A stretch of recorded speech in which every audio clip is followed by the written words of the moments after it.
All right, so today we are tackling Plato's Republic. Oh, a classic. Definitely a classic. And you've given me some excerpts really focused on Socrates' role Yes. and some of the big ideas. So our mission, if you choose to accept it, is to extract those golden nuggets. I'm in. Help listeners understand why this ancient text still has people talking. Yeah, it's amazing, isn't it, how some of these things are still relevant today? Totally. And just, from skimming these excerpts, a few things popped for me. Okay. We all know Socrates, right? The master questioner, always challenging assumptions, Right. poking holes in arguments. But in these excerpts, he's not just, grilling the sophists. It's like he's almost becoming one. That's a really sharp observation, and it really kind of gets to the heart of, Plato's own evolution as a thinker, right? Okay. So early on, the historical Socrates, he was all about, challenging conventional wisdom just through constant questioning. But in the Republic, Plato's using Socrates to kind of put forward his own theories. So less about the real Socrates, more about Plato using him as a mouthpiece for his ideas. Precisely. It's really important to keep in mind that we're dealing with a character here, right? Okay. And I think this also kind of, it reminds us that even the greatest thinkers, they evolve, Yeah. And it also kind of makes, interpreting these texts a bit of a puzzle, which is part of what makes it so fun. It's definitely a puzzle. And speaking of things that made me think, let's talk about justice. Sure. So these excerpts, they throw around all these definitions. You know, tell the truth, pay debts, help friends, harm enemies. It feels almost, simplistic. It does, and I think that's deliberate on Plato's part. He's using these kind of basic ideas as a way to springboard into something much, much deeper. Oh. Right? He's saying justice isn't just about what you do; it's about how your soul is functioning, how it's harmonizing. Okay. And how that then translates into a just society. So it's not just about doing the right thing, but about a deeper kind of balance, both within ourselves and in how society works. Yeah, exactly. And to illustrate this, he uses this thing called the myth of metals. Okay. So he's talking about souls of gold, silver, bronze, and each of these is suited to different roles in society. Whoa, hold on. So gold souls, they lead. Yes. Silver, they protect. Protect, yeah. And bronze kind of keep things running. Yeah, keep the wheels turning. Everyone's contributing to the harmony according to their nature, right? Now, whether or not this is is a plan for social mobility or something much more rigid is a whole other debate. Yeah, that's some heavy stuff to think about. It is. It really is. It makes you think about where do you fit in? What defines your potential? Yeah. Is that set in stone? What are your thoughts on all that? Honestly, it's kind of mind-blowing. It makes you wonder how much we're shaped by, something inherent versus the roles we're given. Absolutely. Okay, let's move on to something that feels a bit more ethically slippery. Oh, okay. This whole noble lie thing. Right. So telling citizens that they were born from the earth to create a sense of unity. Yeah. Is that brilliant or just manipulative? It's certainly one of the most debated aspects of the Republic, right? Yeah.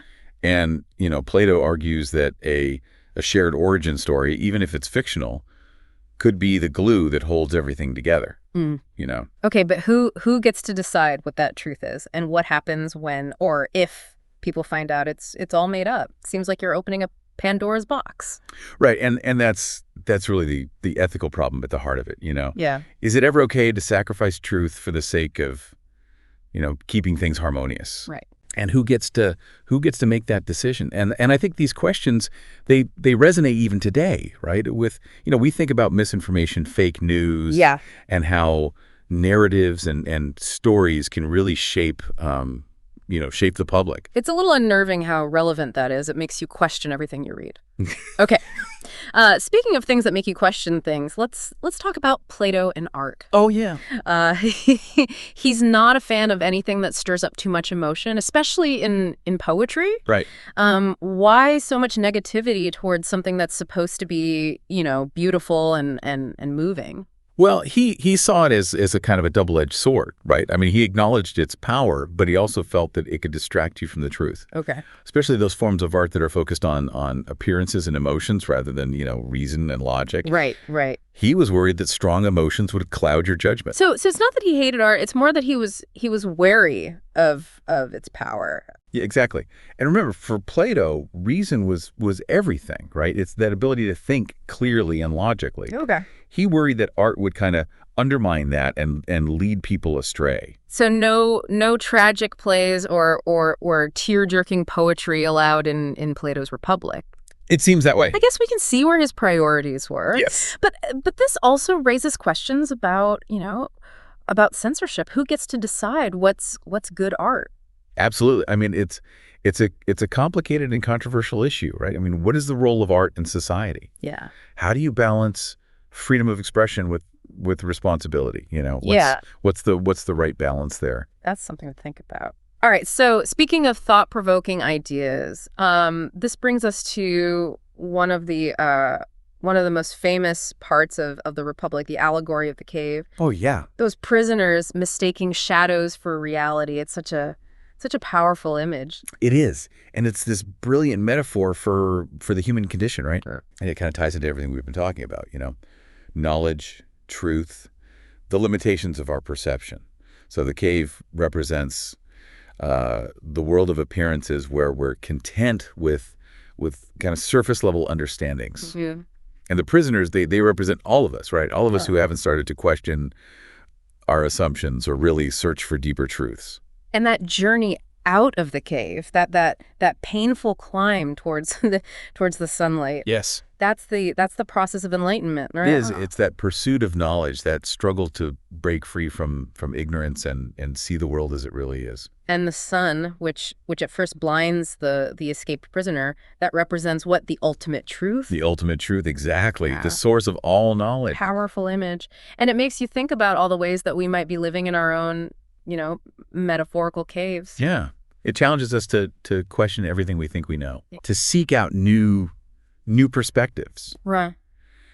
And to never stop searching for greater understanding, even when it's hard, even when it's uncomfortable. We've covered a lot of ground. We have. From Socrates' shifting role to the very idea of justice, the noble lie, Plato's anxieties about art, and this mind-blowing allegory. It's a lot. It feels like we're just getting started. Well, that's just the tip of the iceberg. I mean, Sure. next we'll dive into, how did Plato actually envision his philosopher-kings getting the knowledge and the wisdom to lead? Okay. What kind of education did he dream up for them? Fascinating. I can't wait to unpack all that. Okay, so we've kind of established that Plato's really into this idea of philosopher-kings. Right. These wise individuals who've seen the true nature of reality. Yeah. And are therefore the best folks to guide society. Right. But how do you actually become one of these enlightened rulers? Right. It can't just be about book smarts, right? Yeah. You're absolutely right. It's not just about, memorizing facts and figures. Yeah. Plato actually outlines a very specific and pretty demanding educational program for his philosopher-kings. Okay. And it's really rooted in this idea that true knowledge is about grasping these abstract forms or ideas that we've been talking about. Right. So the curriculum is designed to train your mind to think, abstractly and logically. Okay. To ascend from the realm of just appearances to the realm of true understanding. So what's on the syllabus for aspiring philosopher-kings? Is it like, philosophy 101, ethics for beginners, that sort of thing? Not quite. He actually starts with something that might be a little unexpected, mathematics. Yeah, he considered it a really essential stepping stone to higher learning. Correct. In his view, math wasn't just about practical calculations. It was a way to purify the soul, to free it from the distractions of the material world and lead it toward these eternal truths. Math as a form of spiritual discipline? Yeah. That's a new one for me. Yeah, I mean, think about it this way. Okay. When you're grappling with mathematical concepts, you're not dealing with, concrete objects. You're engaging with abstract principles. Okay. The underlying structure of reality. Yeah. And for Plato, this kind of thinking, it helps us move beyond the shadows, the fleeting appearances, and grasp the unchanging forms that lie beneath. I see. So it's about training the mind to see beyond the surface, to look for those deeper patterns, the principles underneath it all. Yeah. So after math class, what's next? More abstract thinking boot camp. Well, from mathematics, he moves on to geometry. Geometry. Okay. And again, it's not about, practical applications like measuring land or designing buildings. For him, geometry was a way to contemplate these eternal forms, to understand the true nature of space and shape, those perfect, unchanging blueprints that exist beyond our physical world. Okay, I'm starting to get the picture. Yeah. Math helps us think abstractly. Geometry takes us a step closer to those eternal forms. Right. But where do we go from there? How do we bridge the gap between these abstract concepts and the practical realities of leading a society? That's a great question. And that's where astronomy comes in. Astronomy. Okay. Yeah, for Plato, contemplating the heavens, the movements of the stars and planets.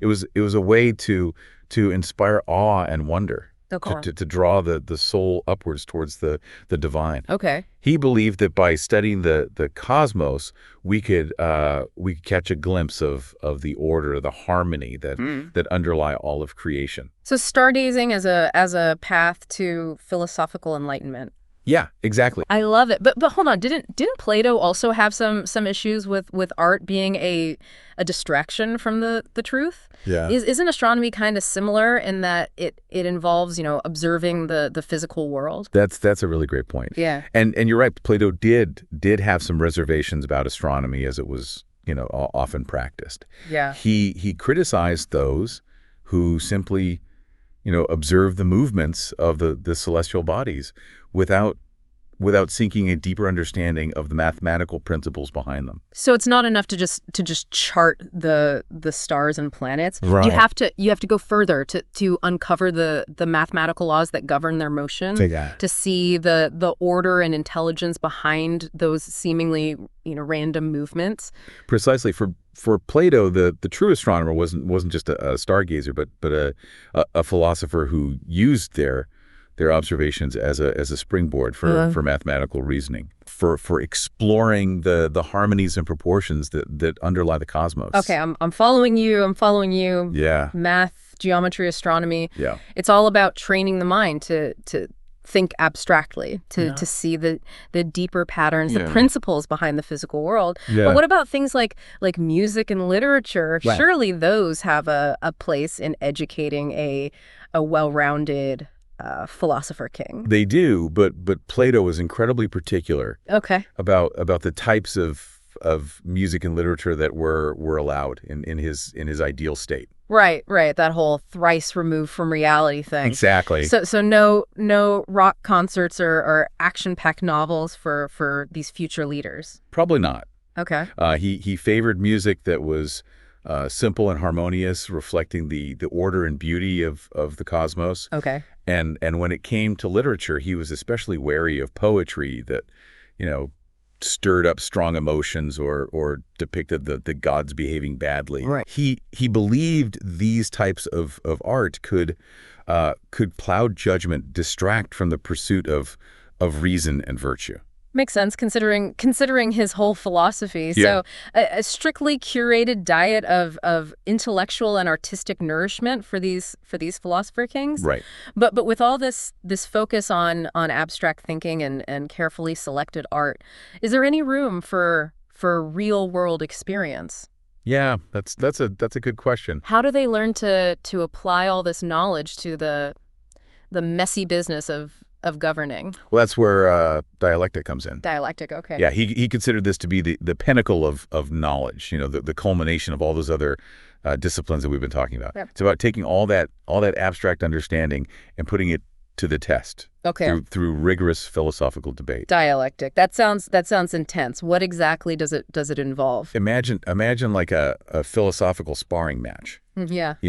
A lively back and forth exchange of arguments, counter arguments, Okay. all aimed at arriving at the truth. Okay. It's about pushing ideas to their limits, testing assumptions, Yeah. and refining your understanding through dialogue and debate. So it's like intellectual combat, sharpening your mind through the clash of ideas. Exactly. And through this rigorous process of dialectic, Plato believed that his philosopher-kings could ultimately grasps this thing called the form of the good. The form of the good. Yeah, the highest and most fundamental principle. Okay. The source of all truth and knowledge. Wow, it's like a long and arduous climb up a mountain of knowledge with dialectic as the final push to the summit. Exactly. But once they reach that summit, how do they apply this understanding to the complexities of ruling a society? Is there like a Philosopher-King handbook or something? No handbook, but he does offer some insights into how these enlightened individuals would approach leadership. Okay. He envisions them as selfless guardians, dedicated to the common good. Okay. Using their wisdom to guide and protect their society. Right. Not for personal gain or power. Right. But out of a genuine love for justice and harmony. That's a pretty idealistic vision. It is. But let's be realistic. This whole idea of Philosopher-King's ruling society. Yeah. It sounds a bit utopian, even a little naive. Yeah. How does Plato address the practical challenges of actually finding these Philosopher-Kings and then convincing everyone else that they should be the ones in charge? Yeah, he doesn't shy away from those challenges. Okay, right. In fact, he anticipates many of the objections that people might have. Okay. And tackles them head on. Yeah. In the later books of the Republic. He even describes how his ideal state might decline and degenerate. Okay. Into other, less desirable forms of government. Less desirable. You mean like democracies? Well, yeah, Plato had some strong opinions about democracy. Okay. And he didn't see it as the perfect system that many believe it to be. Okay. He was concerned with how easily democracies could fall prey to manipulation. Yeah. The dangers of prioritizing, individual desires over the common good. So is he saying that giving everyone an equal say is a recipe for disaster? He doesn't completely dismiss democracy. Okay. But he does argue that it's inherently unstable. Okay. And susceptible to manipulation. Okay. Especially when those in power appeal to, people's fears and prejudices rather than their reason and wisdom. That definitely makes you think about the challenges facing democracies even today.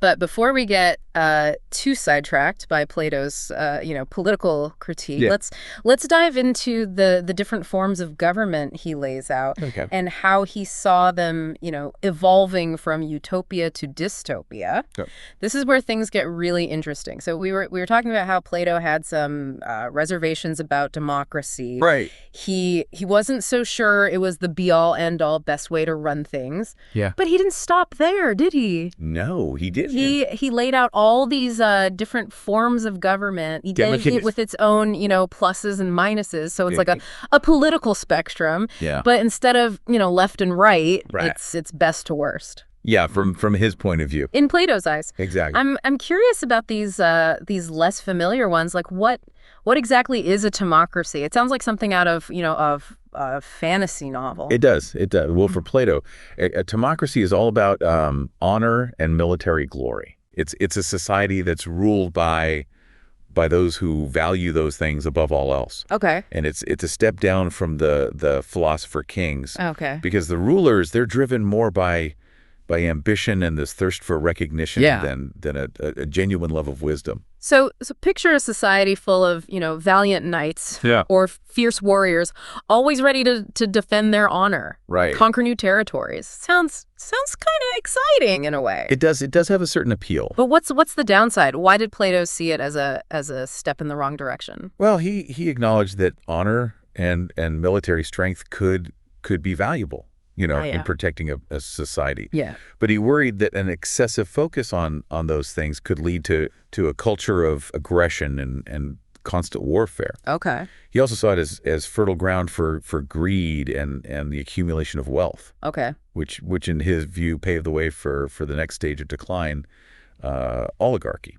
Yes, oligarchy, the rule of the few. Right. Usually the wealthy elite. Exactly. We've seen that one play out through history. Many times. And it rarely ends well for most people. No, it doesn't. Why was Plato so critical of this type of government? For him, oligarchies, they create these deep divisions within society. Okay. The gap between the rich and poor widens. Yeah. Becomes a chasm, really. Yeah. Breeding resentment, instability, and ultimately social unrest. Okay. He criticized oligarchs for being more interested in preserving their own wealth and power than in promoting the well-being of everyone. It's like he's describing problems we still see today. Very much so. With wealth inequality and political systems that seem to favor, the few over the many. Absolutely. So the oligarchy crumbles under its own weight. Yeah. And then what happens? Is that where democracy steps in? Exactly. Democracy emerges. Okay. And initially it might seem like a breath of fresh air, right, with its emphasis on freedom and equality. Yeah.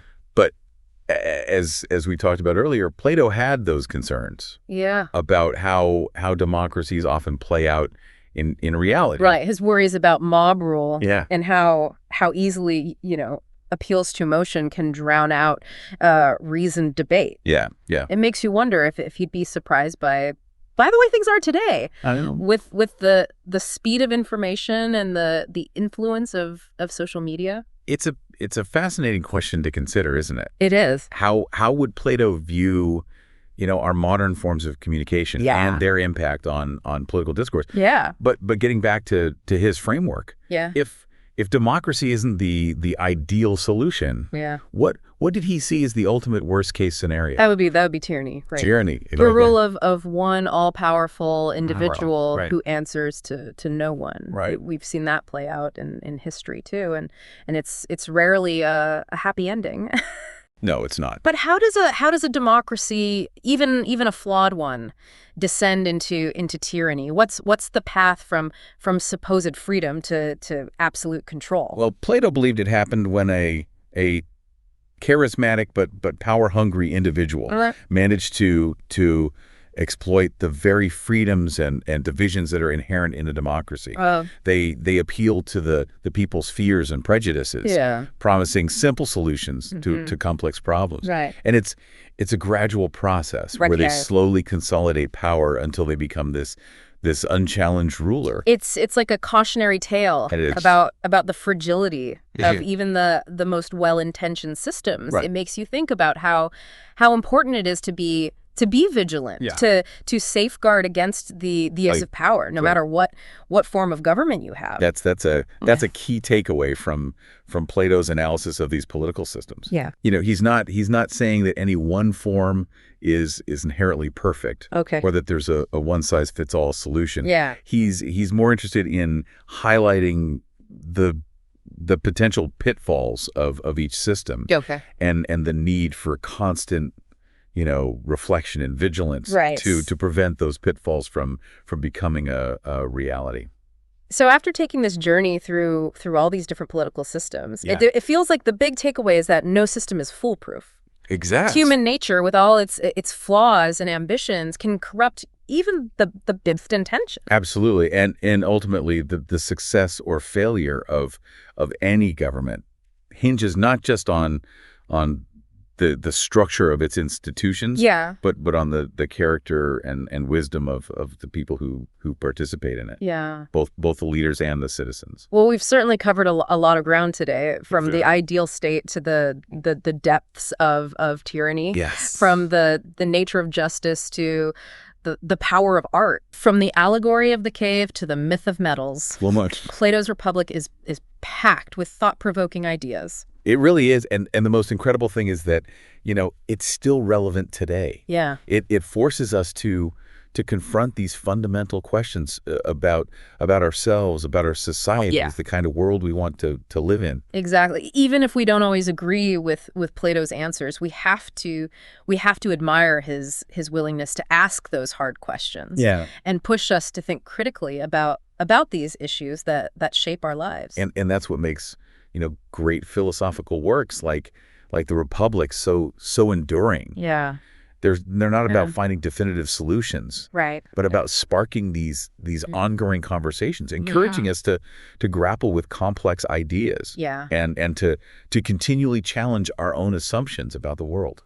So as we wrap up our deep dive into Plato's Republic, I want to leave you with one final thought to ponder. Plato imagined a world where philosophers ruled. Right. What do you think about that? Would it be a utopia guided by reason and wisdom?